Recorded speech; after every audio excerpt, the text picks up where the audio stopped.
I never thought the thing that would finally break me would be a second grade art project. It was a Tuesday afternoon in October, the kind of day where the sky can't decide if it wants to be blue or gray, so it settles for both. I was sitting in the gymnasium of Maplewood Elementary, one of maybe 60 parents crammed onto folding chairs that squeaked every time anyone shifted their weight. The Fall Family Showcase. I'd marked it in my calendar with a little leaf emoji back in August, the way I do with everything that matters. I'd even left work early, which meant rescheduling 2 client calls and enduring a 10-minute passive-aggressive silence from my supervisor. I didn't care.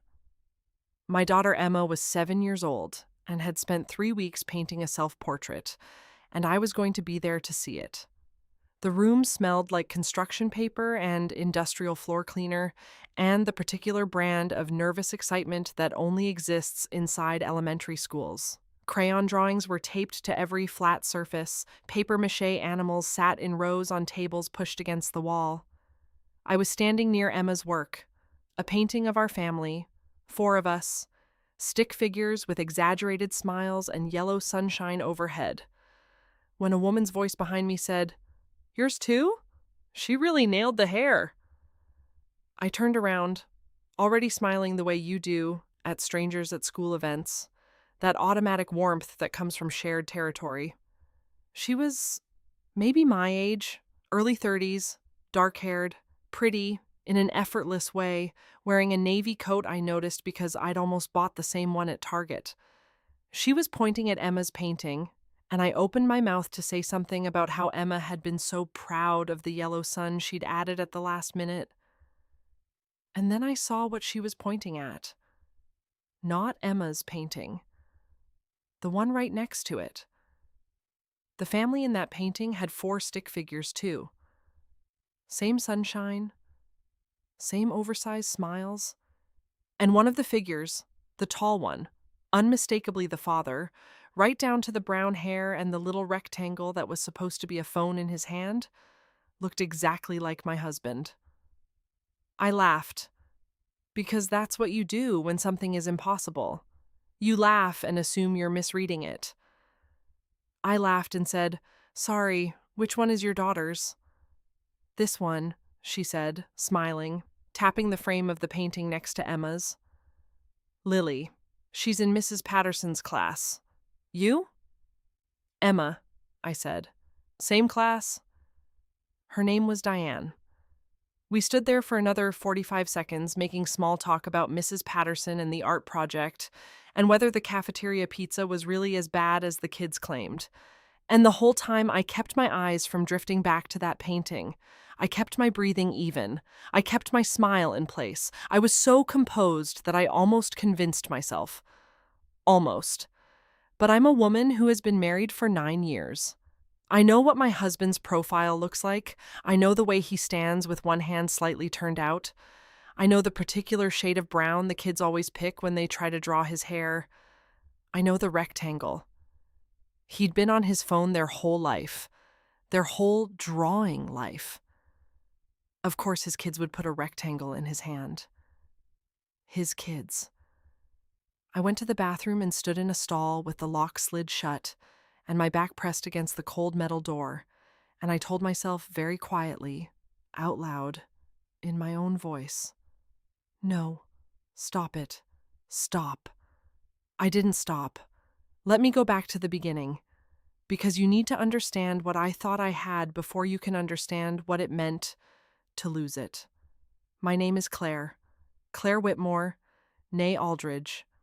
I grew up in a mid-sized town in Ohio, the kind of place where everybody knows your maiden name and your grandmother's middle name, and the exact field where your father's barn used to stand before it burned down in 1987. I was the second of 3 daughters, raised by a mother who ironed her church clothes on Saturday nights, and a father who coached Little League with the same intensity some men reserve for actual careers. We weren't wealthy, and we weren't struggling. We were fine. We were steady. I grew up believing that steadiness was the goal. I met Daniel at a work conference in Cincinnati when I was 23 years old. He was 26, just sharp enough to be interesting, and just unpolished enough to seem real.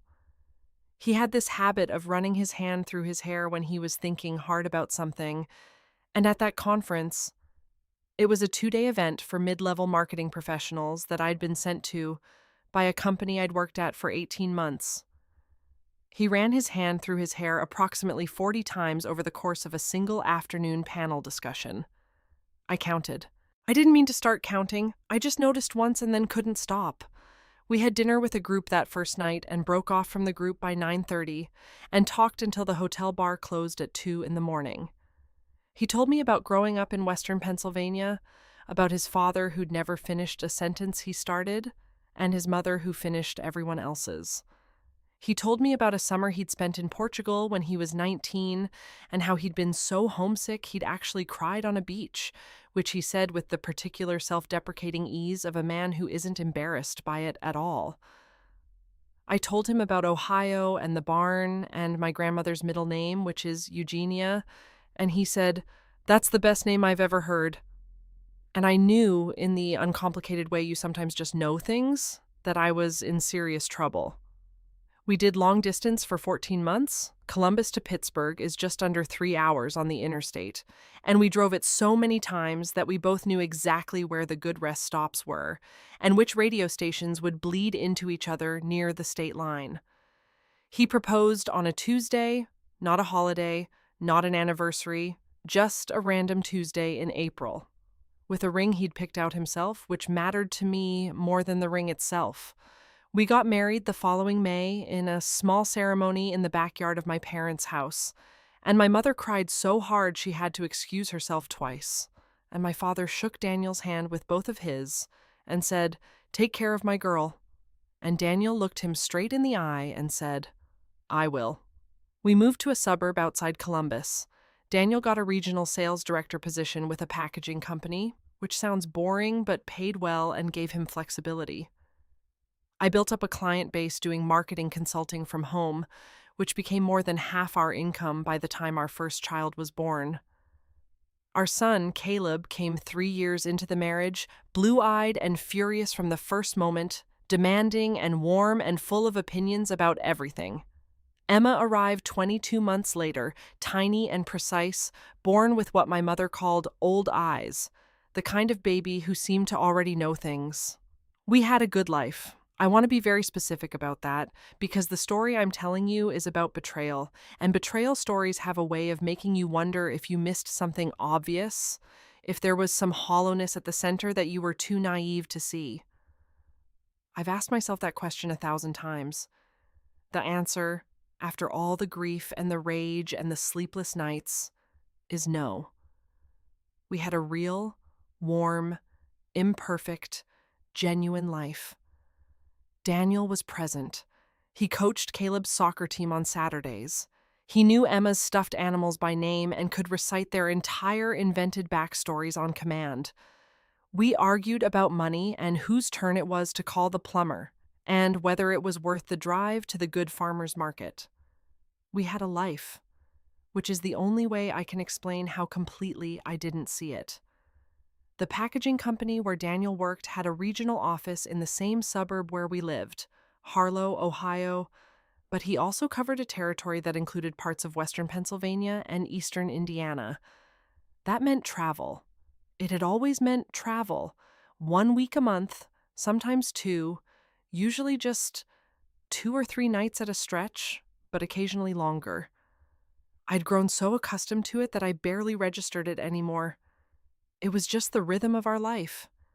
He'd pack his gray rolling bag, kiss me and the kids, promise to text when he landed or arrived or whatever, and be gone.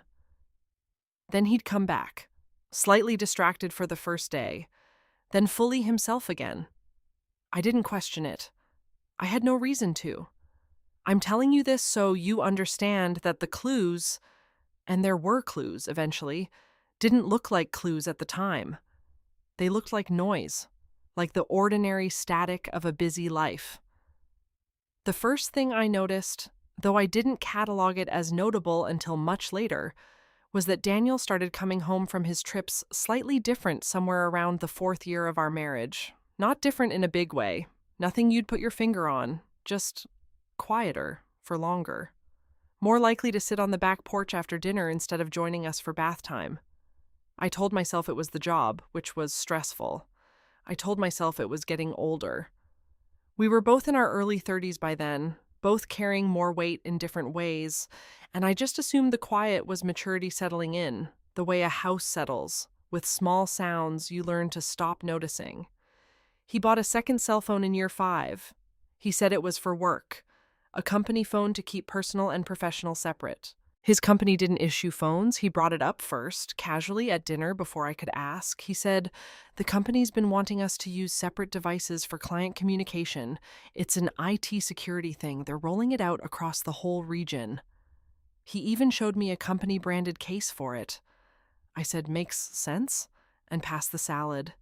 And that was it.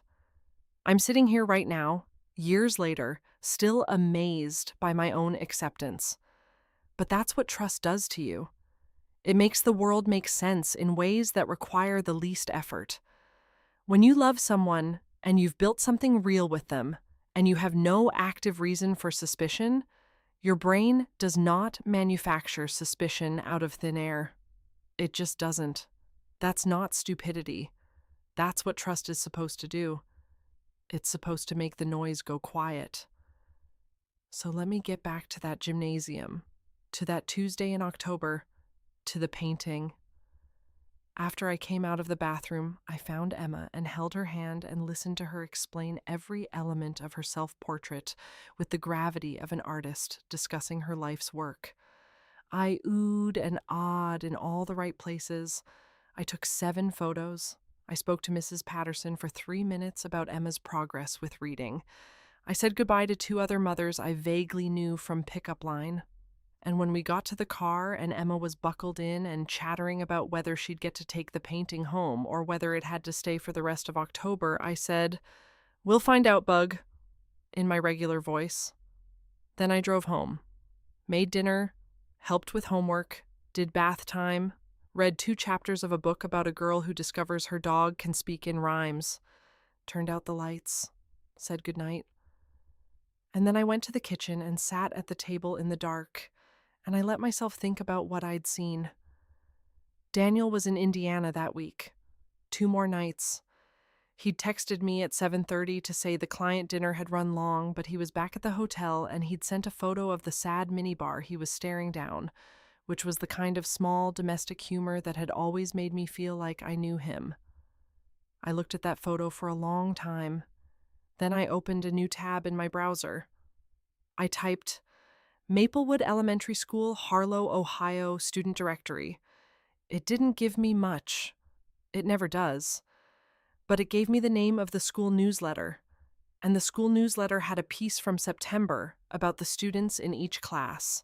And Mrs. Patterson's 2nd grade class had 18 students. One of them was Lily. No last name given. That night I couldn't sleep. I lay in the dark and listened to the house breathe around me. The furnace kicking on, the creak of the floor settling, the distant sound of a car passing. And I thought about Daniel's hands in that painting, the rectangle, the brown hair. I thought about whether I was losing my mind. I thought about whether I'd be more comfortable if I were losing my mind, because the alternative was something I couldn't yet put into words. The next morning, I did something that felt both completely rational and quietly insane. I went to school pickup myself. I usually sent my neighbor Kathleen when I had late calls. And I waited. I watched. I was looking for the navy coat. I saw her at 3:15 standing near the front entrance, talking on her phone. Lily ran out and hugged her around the middle, same way Emma always launched herself at me. And the woman, Diane, caught her without missing a beat, still on the phone, the practiced reflexes of a mother. I watched them walk to a silver SUV in the far lot. I wrote down the license plate on the back of a grocery receipt. My hands were completely steady. I was surprised by that. I had a college friend, someone I'd kept in loose contact with over the years, who worked for an insurance company and had various tools at her disposal for running basic public records. I called her that evening and said I needed a favor, No questions asked, just a plate number. She texted me back 3 hours later. The SUV was registered to Diane Kelso at an address in Harlow, 4 miles from our house. My husband's name is Daniel Kelso. I want you to understand what the next several days were like for me. There's this particular kind of knowledge that your mind accepts before your body does. Intellectually, looking at the name Diane Kelso on my phone screen, I knew. I knew with the clean, horrible certainty you feel right before a car accident, that suspended second when everything is inevitable and you're watching it happen. I knew. But my body kept doing what bodies do: breathing, making lunches, answering emails, laughing at something Caleb said, feeling the sun on my face when I took Emma to the park. My body didn't know yet, or maybe it knew and had decided to keep going anyway. I still don't know which it was. I spent those days researching. I want to be honest about this part because it's not pretty. I spent hours every night after the kids were in bed with my laptop, building a picture piece by piece, the way an archaeologist brushes dirt off something ancient and terrible and real. I found Diane Kelso's Facebook profile. It was mostly private, but the profile picture was public, and it was a family photo. Her, Lily, a boy who looked maybe 9 or 10, and a man I knew the back of well enough to have once described it to a sketch artist. I didn't tell myself I was wrong. I didn't let myself do that. I just looked. The boy's name, from one public post that showed up in a Google search of Diane Kelso, was Marcus. He was in 4th grade at Maplewood Elementary, the same school where my son Caleb was in 4th grade. My husband had 2 children with another woman. Those children went to the same school as our children. I could not breathe. I left my laptop on the kitchen table and walked out the back door in my socks and stood in the dark backyard for a long time, looking up at where the stars would be if there weren't so much cloud cover. I was shaking, but I didn't cry. I was past the place where crying made sense. I was in some new geography inside myself, somewhere cold and flat and very, very clear. When Daniel came home 2 days later, I was ready. Not to confront him. Not yet. I needed more. I needed everything. Because if there's one thing I've learned from a decade in marketing and 6 years of building my own client business, it's that you do not go into a negotiation without complete information. You do not show your hand until you know every card in the deck. I started with time. I went back through our shared calendar. We'd used the same Google Calendar for years, syncing school events and his travel and my deadlines. And I began cross-referencing.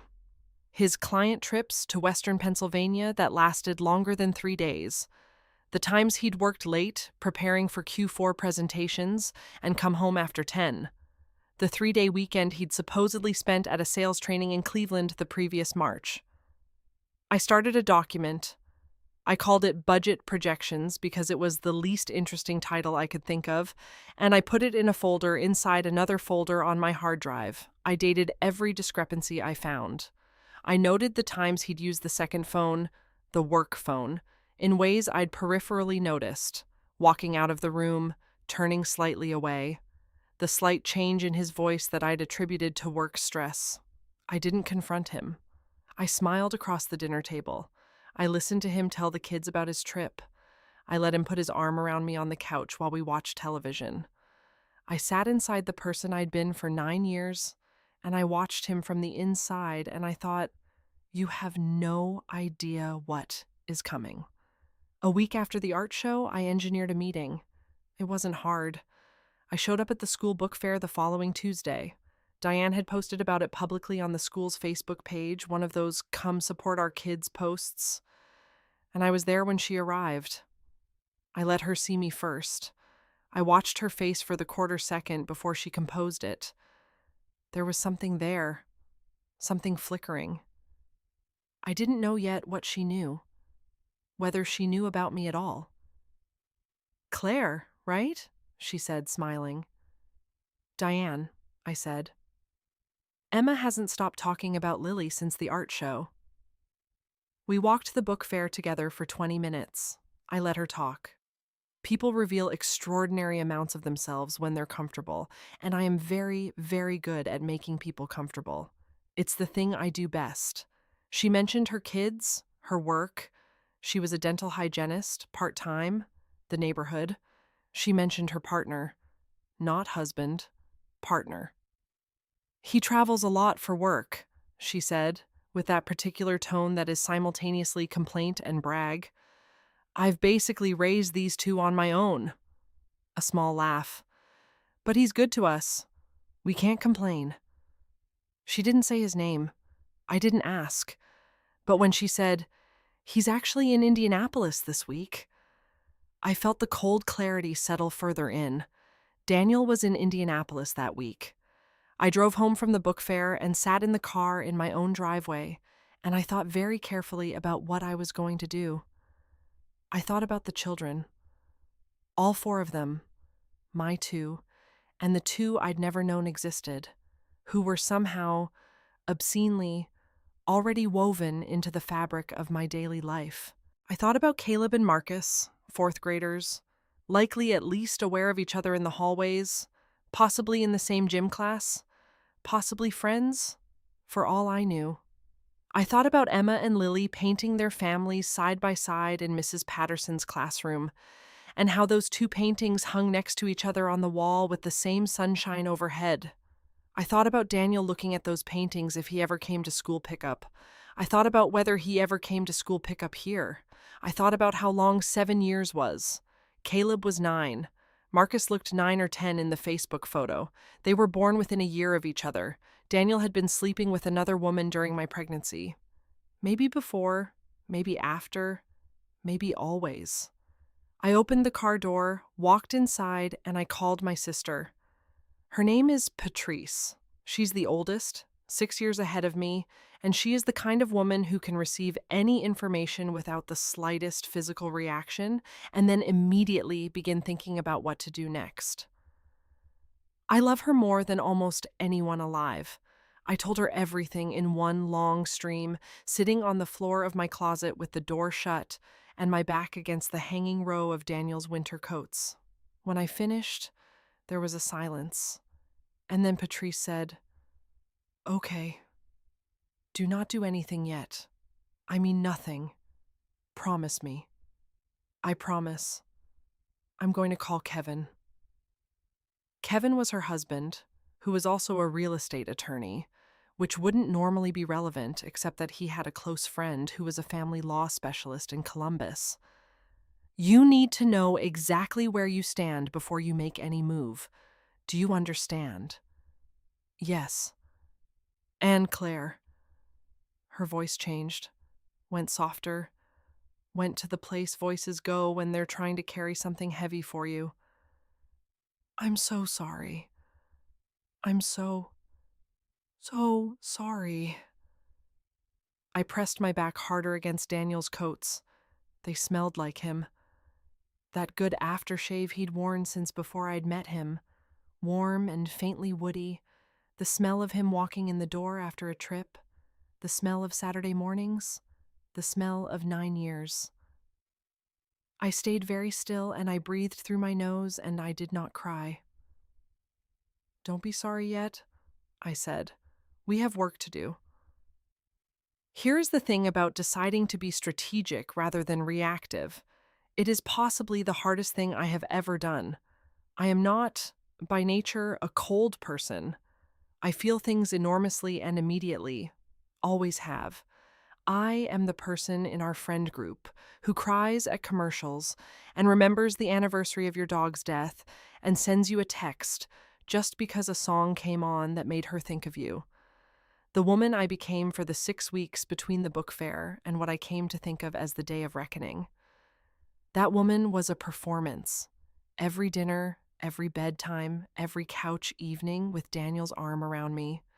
Every time he said, "Love you," on his way out the door, and I said it back. That was a woman standing at a distance from herself, watching herself say words.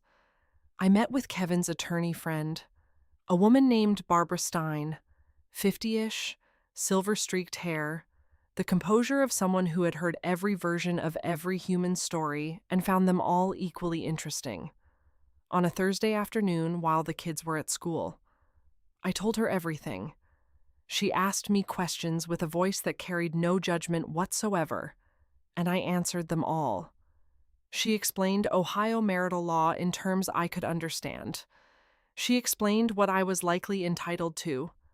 She explained the timeline I was looking at and the actions I should and should not take before filing. She also said something that I keep coming back to. She said, "The most important thing right now is documentation. Courts move on evidence. Emotion is for therapy. Evidence is for court. Let's get you both." I went home and I documented everything. With Barbara's guidance, I found out things that I hadn't even known to look for. Daniel, in addition to the second phone, had a second email address. I didn't hack it. I didn't need to. His company used a shared administrative login for their regional expense reports, and he'd submitted 7 years' worth of expenses to a personal email by accident once, early on, which meant that email address was in our joint financial records as an associated account. Barbara's investigator, yes, she had one.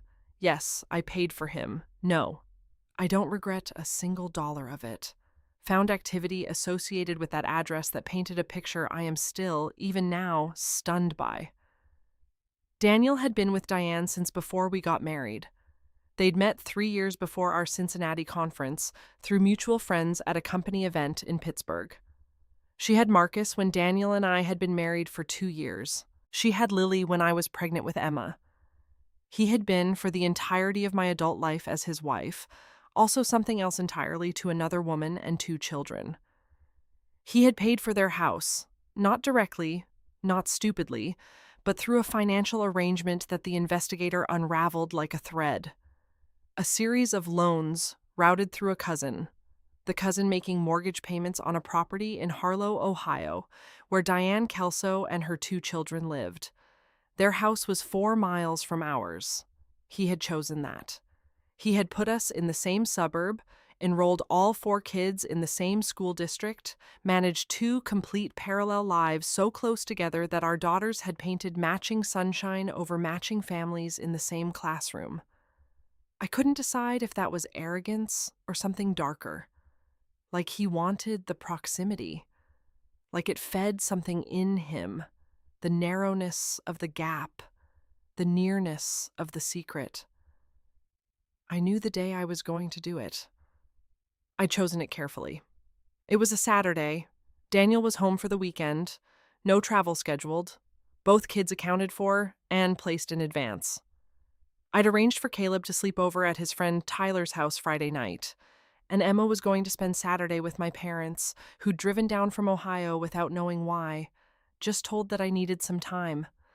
By the time Saturday morning arrived, it was just Daniel and me in the house, and he had no idea. He was in the kitchen when I came downstairs, making coffee in his gray weekend sweatpants, scrolling his phone, the personal one, not the work one, though both were on the counter. He looked comfortable. He looked completely at home. He looked like a man who had never in his life worried about being found out. And I realized, in that moment, that he probably hadn't. Not really. Not once. I sat down at the kitchen table. I put the folder down in front of me. It was a plain manila folder, 3/4 of an inch thick, and I rested my hands flat on top of it. He glanced up and saw something in my face that made his hand go still on his coffee cup. "Morning?" I said. "Morning?" He didn't move. He was already somewhere in the animal part of him, already aware that something was wrong. "Sit down, Daniel." "Claire." "Sit down." He sat. I didn't open the folder. Not yet. I looked at him across the table, this man I'd driven 3 hours each way to see every weekend for 14 months. This man whose hand I'd held in the hospital twice while pushing new people into the world. This man whose socks I'd washed and whose childhood I'd memorized and whose laugh I'd been able to pick out of a crowded room since I was 23 years old. And I said, I need you to tell me about Diane. I watched every color leave his face. And I watched something else happen too. Something that surprised me more than the pallor. Relief. A tiny, horrible flicker of it, passing through his eyes like something that had been held underwater too long and finally been allowed to surface. And that flicker, that tiny involuntary relief, was the thing that finally broke me open. Not the 7 years, not the 2 children, not the 4 miles. That flicker, that was the thing. I didn't cry then. I did something worse. I laughed. This short, airless sound that came out of me before I could stop it, and I said, there it is. Claire, just don't. My voice was very calm. I was impressed by my own voice. Don't start with my name like that. I've been sitting inside this for 6 weeks. I know everything. I need to hear it from you, but I don't need you to manage me. I need the truth. Just the truth. Just this once. Just right now. He put his coffee cup down. He put both hands flat on the table, and I noticed he was doing the same thing I'd been doing when he walked in. That instinct to press your palms down against something solid. He looked at his hands, and then he told me. It took 45 minutes. I listened to all of it.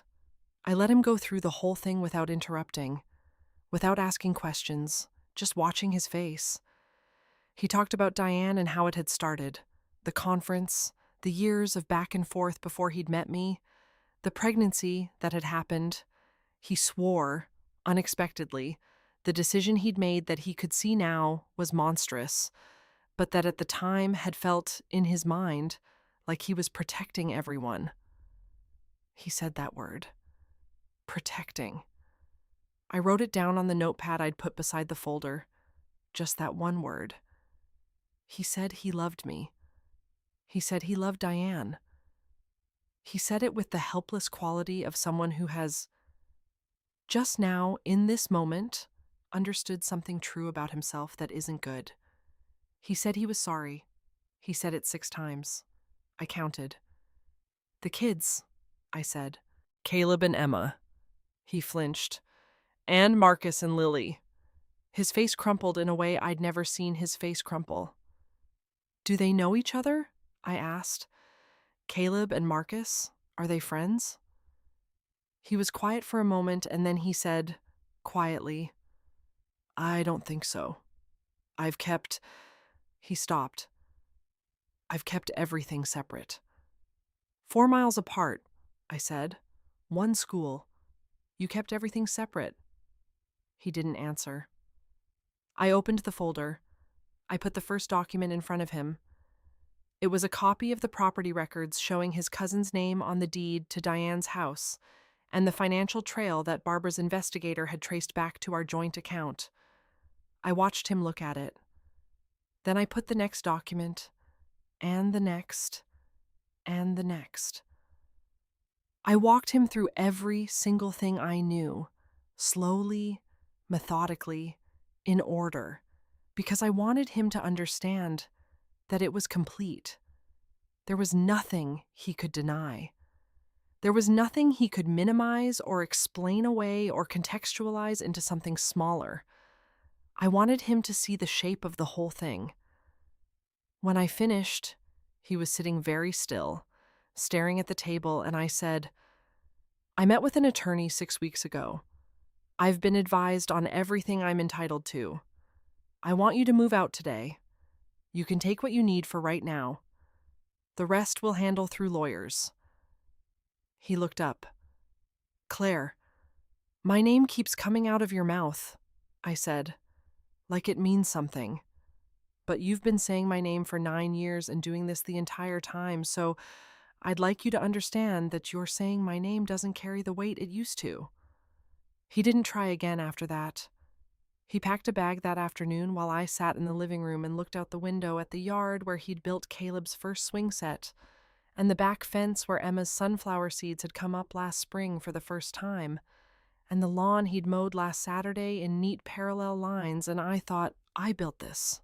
We built this. And it turns out only one of us was really here. He left at 2 in the afternoon. He paused at the door and said, "Can I see the kids tonight?" And I said, "Tomorrow, not tonight." And he nodded and left. I sat in the silence of the house for a long time. Then I got up and I started making a list. The revenge is something people always want me to tell like it was one big dramatic moment. It wasn't. It was 100 small moments, precisely placed, over the following months, and each one landed exactly where it was meant to land. Barbara Stein was exceptional. In the discovery phase of our divorce proceedings, she subpoenaed records I hadn't even known to look for, and what they revealed was this. Over the course of our 9-year marriage, Daniel had moved approximately $94,000 in marital assets to fund the life he maintained with Diane and their children. Not egregiously large. He'd been careful not to be obvious, but consistent, over years, in dozens of small transfers that individually looked like nothing. Together, they were a documented, sustained pattern of financial fraud against our marriage. Ohio law on marital waste is quite clear. Barbara was not gentle about using it. The settlement I received was the house, fully paid off, with Daniel's equity transferred to me. Full physical custody of Caleb and Emma, with a structured visitation schedule Daniel's attorney negotiated down from what we'd originally asked for. Child support calculated on his actual income, including the performance bonuses his company issued annually, which his attorney had tried to characterize as irregular income, and Barbara had systematically dismantled. And a cash settlement representing a portion of the dissipated assets, which allowed me to fully fund my marketing consulting business and carry us for 2 years without needing to worry about overhead. Daniel, meanwhile, lost his job. Not because of me, not directly, but when his company ran a routine audit during a restructuring, the financial irregularities that had shown up in our divorce proceedings were visible enough to flag, and the investigation that followed revealed he'd been funneling a small but consistent portion of his expense account into private accounts for years. He resigned before they could fire him. He moved into an apartment. He tried, from what I understood, to reconfigure his life with Diane, which lasted about 4 months before she found out about the full extent of the deception, that he'd been married the entire time, that I had known nothing, that our children had unknowingly shared a school and possibly hallways and lunch periods for years, and she asked him to leave. I'll be honest about something. Diane was also betrayed. I knew that. She'd believed he was a man in a long-term partnership who'd never been able to fully commit, and instead he was a married father of 2 who'd been lying to her as completely as he'd been lying to me. I didn't feel warmth toward her. How could I? Yet. But I felt the shape of what had been done to her. I couldn't pretend I didn't. We were, in some awful way, on the same side of the same man's colossal deception. She called me once, in the spring, about 6 months after everything came out. I almost didn't answer, but I did. She said, "I didn't know." I said, "I believe you." There was a long silence, and then she said, "Lily asked about Emma, whether they could still be friends." I looked out my kitchen window at the backyard, the same window I'd been staring through when Daniel walked out the door. "I think that's up to Emma and Lily," I said finally. "They didn't do anything wrong." Another silence. Then, "No, they didn't. We didn't become friends." I won't tell you a tidy story where Diane and I bond over brunch and laugh about the shared audacity of the man who fooled us both. That's not real life. Real life is that we were cordial for the children, because those 4 kids didn't choose any of this, and they all had to keep going to Maplewood Elementary and living in the same town and, eventually, understanding something about their father that no child should have to understand before they're ready. The kids. I have to tell you about the kids. Caleb found out gradually, the way older kids often do. Not from a single conversation, but from the accumulation of things he absorbed and held, and eventually brought to me on a Saturday morning about 4 months after Daniel moved out. He was 9 years old, sitting at the kitchen counter eating cereal, and he looked up at me and said, "Is Marcus Kelso my brother?" I sat down beside him. I'd been thinking about this conversation for 4 months and had scripted and discarded approximately 30 versions of it. "Half-brother," I said. "Yes." He stirred his cereal for a while. Then, "Does he know?" "I don't know yet. He will, when he's ready." "Is it Dad's fault?" I paused. I believe in not lying to children, but I also believe that children deserve to be able to love their parents, even parents who fail them. I said, "Dad made choices that hurt our family. Yes." Caleb nodded. He kept eating his cereal. After a moment, he said, "Marcus plays soccer," in the tone of someone logging a neutral fact. "I know," I said. "I see him at practice sometimes." A pause. "He's pretty good." I looked at my son, his blonde hair that was getting too long, the cereal spoon moving in and out of his mouth with the mechanical rhythm of someone deep in thought. And I felt something enormous moving through me. Pride, maybe. Or something beyond pride. Something that had no name. "Good to know," I said.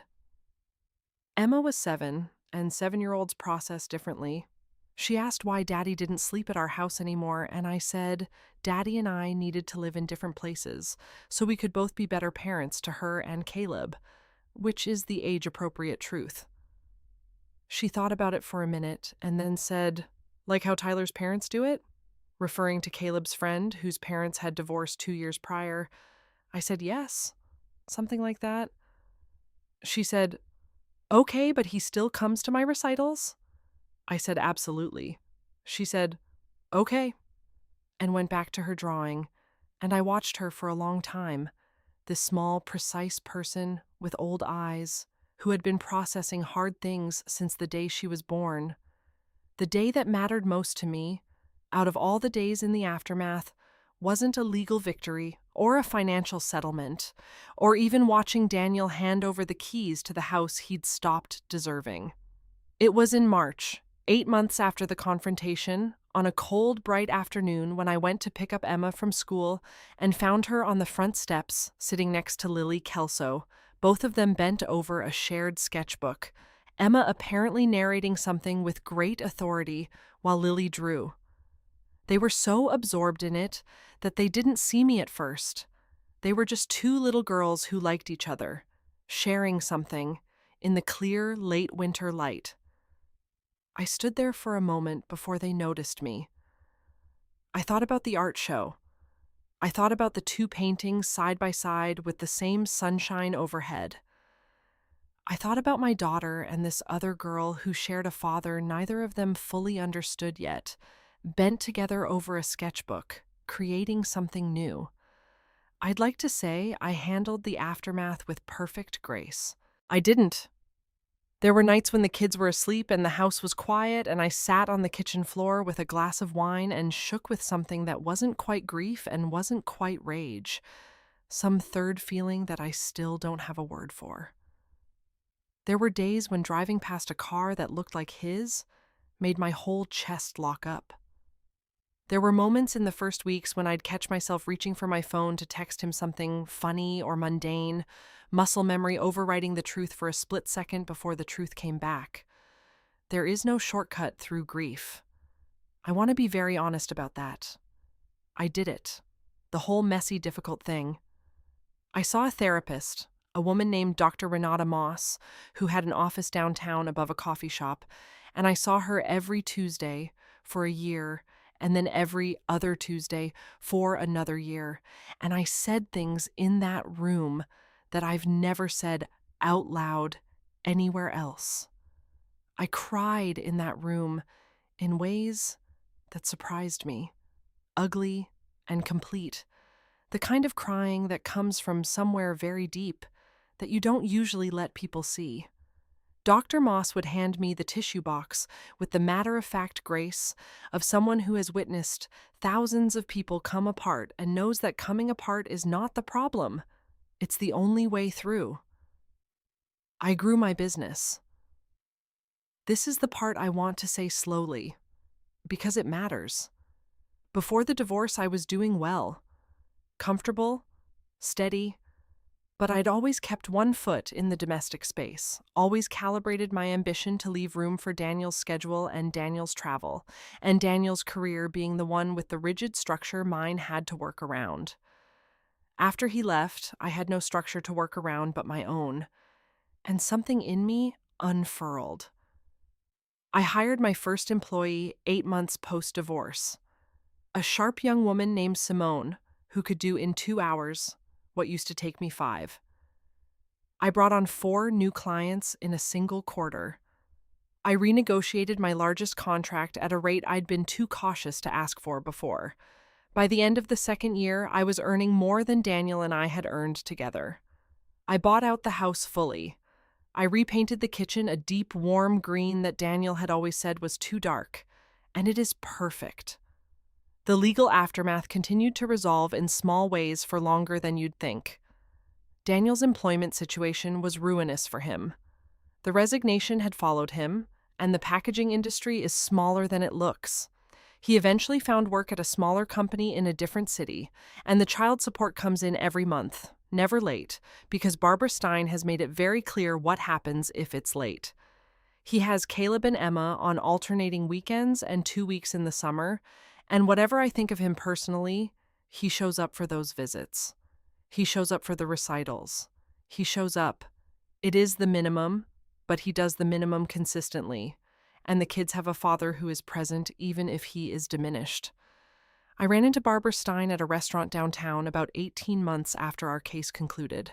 She was there with her husband, and I was there with Patrice, who'd driven down for the weekend.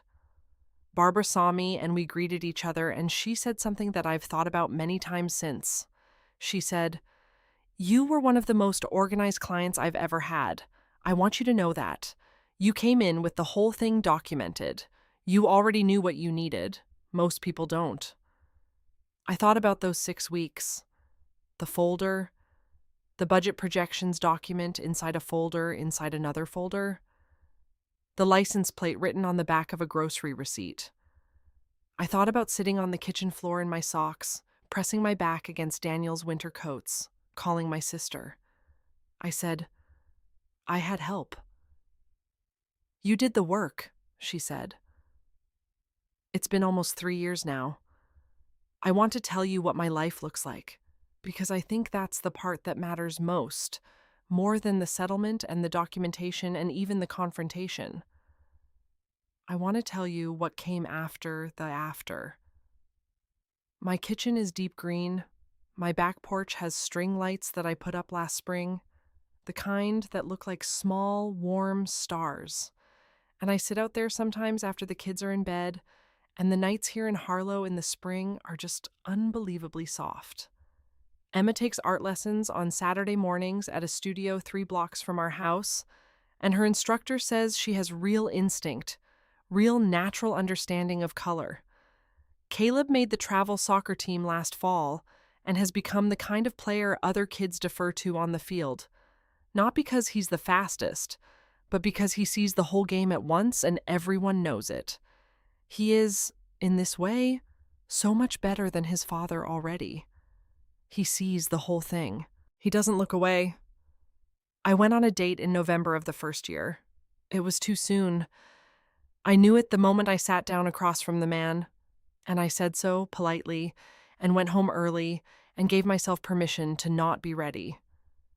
I went on another date in spring of the second year, and it was fine, unremarkable, and I went home feeling neutral about it, which was better than I expected. I am not in a rush. I understand now, in a way I couldn't have before, that I am not waiting to be completed by another person. I am complete. I have been, perhaps, for years. There is one more thing. About 6 weeks ago, I was in the grocery store, the big one on Birchwood, and I was comparing olive oils in an aisle because I've become the kind of person who has opinions about olive oil, and I heard someone say my name. I looked up and it was Daniel, standing at the end of the aisle with a handbasket. He looked thinner. He looked somehow like a younger and older version of himself simultaneously, like the ease had been taken out of him and replaced with something quieter. We stood there for a moment. "Claire," he said. "Daniel," I said. "How are the kids?" "Good," I said. "Great, actually. Caleb's team won districts last weekend. Emma finished a painting yesterday that made me genuinely emotional." Something moved across his face. Pride, maybe. Loss. Some combination. "I know," he said quietly. "He texted me." Good, I thought. He should know. He should have to know from a text message, the arm's length version, the one you get when you've broken the proximity you used to have. He should have to know from a distance about the things that happen up close. I put the olive oil in my basket. "I have to get going," I said. "I've got a call at 6. "Of course." He stepped back. Then, "You look..." He stopped. I waited. "You look like yourself," he said. I nodded.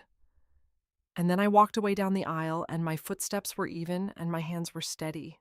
And I didn't look back once. I looked like myself.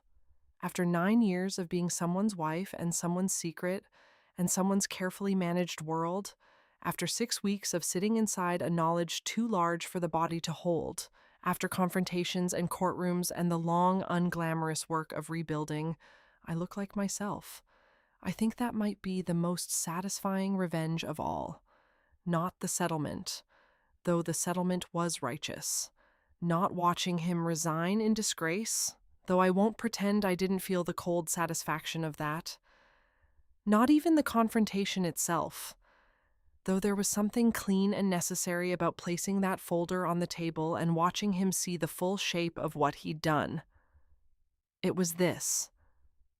I am still here. I am still exactly, completely, wholly here. In my green kitchen, under my string lights, watching my kids grow into people I'd have chosen, even if they weren't mine. I am still standing in the grocery store comparing olive oils and taking the better option home and cooking dinner and sitting on my porch in the soft spring air. He thought he could have 2 lives. He thought he could keep me in a box and Diane in a box and move between them without either of us being fully real to him. He thought our lives were something he managed, like accounts, like territories, like a sales route he could optimize and navigate and come home from. What he didn't understand, and what I think he might be beginning to understand now, standing at the end of a grocery aisle looking at the woman he turned into someone harder and sharper and more completely herself than she ever would have been otherwise, what he didn't understand is that we were never manageable. We were never a territory. We were real. We were fully, inconveniently, irreducibly real. And now, so am I. So is the life I built from the wreckage of his lies. This real, imperfect, green-painted, string-lit, olive oil opinionated, fully inhabited life that belongs to no one but me. Emma's painting is still on the refrigerator. Not the one from the school art show. That one stayed on the wall through the rest of October and came home in November and lived on the counter for a while, and then, one evening when Emma wasn't looking, I quietly put it in a drawer. What's on the refrigerator now is a new one she made at her Saturday class last spring. 4 figures, same as always, same sunshine overhead. Except this time, Daniel isn't in it. It's just the four of us: me, Caleb, Emma, and the dog we got in February, a large, ridiculous golden retriever named Professor Biscuit, who has done more for our collective mental health than anything else in this entire story. There is no rectangle in this painting. There is just the sun and the people who are really here, and all of it rendered in Emma's particular precise colors. Not the colors things are, but the colors she sees them as, which is brighter and more deliberate and somehow more true. That is my life now. That is what came after. I am in it completely.